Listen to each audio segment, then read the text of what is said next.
Hello mga kababayan, kumusta po kayo? Magandang araw sa inyo. Andirito po ako ngayon sa bayan po ng Khamis, Kingdom of Saudi Arabia, kung saan matutunghayan natin ang isa sa pinakamalaking stone crusher dito sa bansang Arabiano na masasabi ko pong proudly Filipino made, sapagkat ako po mismo ang isa sa mga gumawa nito.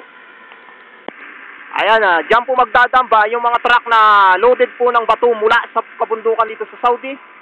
Papasok po siya dyan sa Joe Crusher para durugin.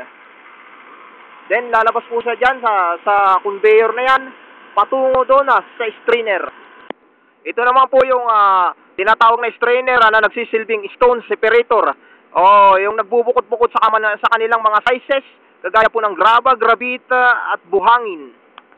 Dito po lumalabas yung mga oversizes na bato. Ayan patungo po roon sa panibagong strainer, kung saan patungo naman siya dito sa tinatawag na cone crusher o tinatawag dito sa Saudi Arabia ang tahuna. Ayan pagkatapos po siyang durugin, papunta naman po siya dito sa return conveyor, pabalik uli siya doon sa kanyang strainer.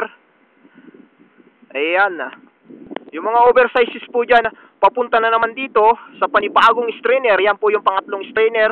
Then papasok uli siya dyan sa tahuna, dudurugin uli siya. And then go to the return conveyor. Then pabalik po siya doon uli sa kanyang tahuna hanggang sa maubos. At doon po sa likod na mga conveyor dyan lumalabas yung mga graba, gravita at buhangin. Ayan dito naman po sa likod ng mga conveyor dyan lumalabas yung mga graba. Nagtatambak po dyan sa ibaba na hakutin naman ng loader, ikakarga sa dump truck. Yan po yung mga finished product dito sa Saudi mula sa bato.